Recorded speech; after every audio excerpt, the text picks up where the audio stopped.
Morning, everybody. It's 8:35, and this is your pre-opening comment. It is video number 1341.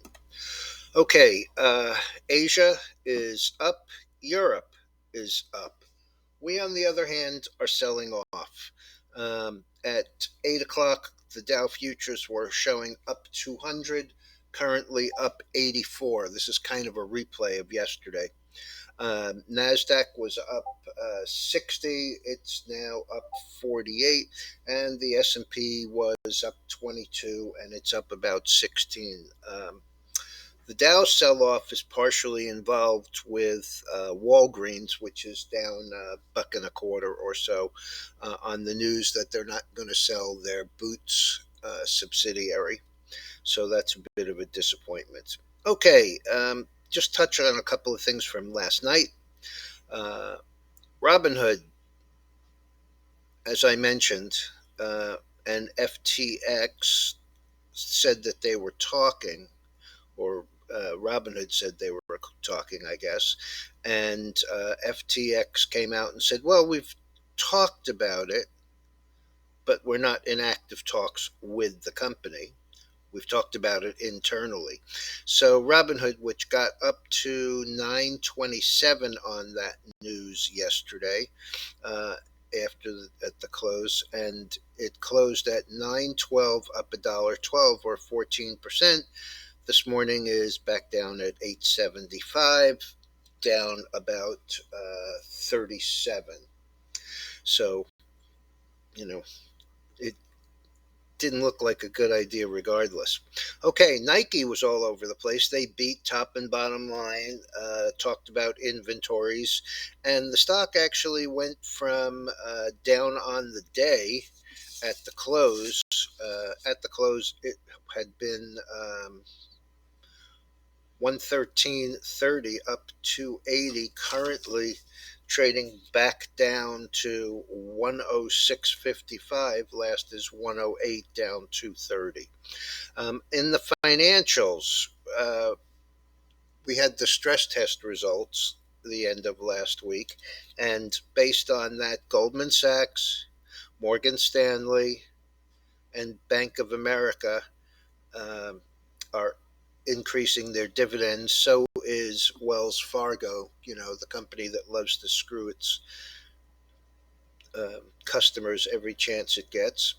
JP Morgan and Citi are not. Spirit, again, 23.49 on an increased bid from JetBlue.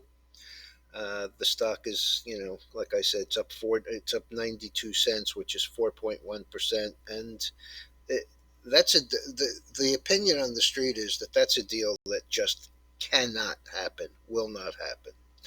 Okay, and KZR, I mentioned it last night. They had great results on a trial for a treatment for lupus.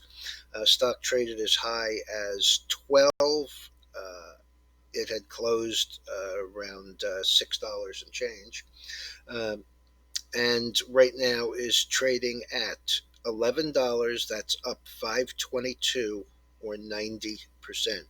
We have consumer confidence coming out, but not until 10 o'clock.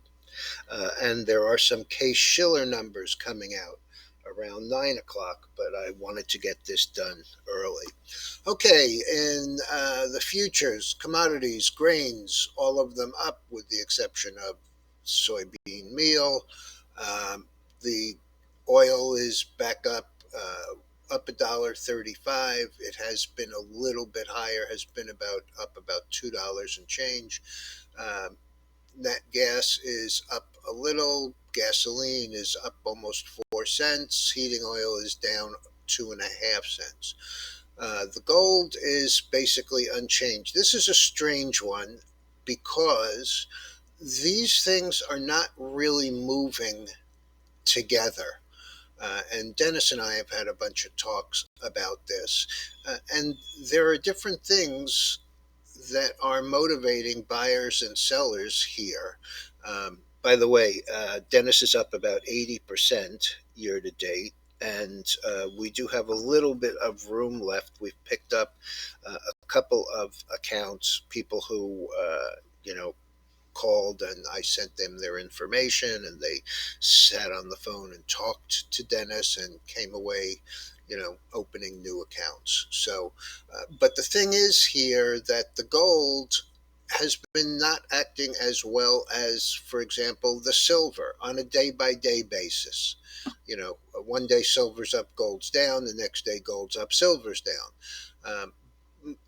The group is not moving like a group. And I can understand that when it comes to the copper because it's so economically sensitive.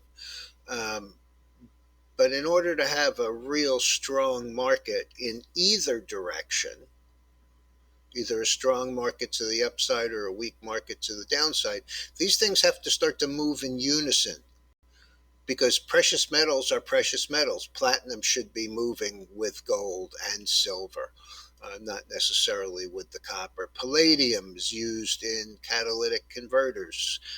EVs don't need a catalytic converter. I can see why that might have a little bit of downside in it. But Dennis is much more adept at this and trades more often and trades during the night with stops. So if you want the information, get to me because you really ought to be diversified into that. Okay, Dow coming back a little, up 127. Nasdaq up only 23, and as I said, it's beginning to look a little bit like yesterday, where we were up, we sold off into the open, we rallied back to the upside, back to the downside. Seems like a lot of action, but it was one boring day. Dollar up 26 cents, 28 cents. Bitcoin and Ethereum both up slightly, and the bonds down 20-30 seconds, which is about 5/8 of a dollar. All right, everyone, have a good one. I'll post the inventory numbers when I see it, the consumer confidence number when we see it. It'll all go into the Discord room, and the link is on the title page of this video.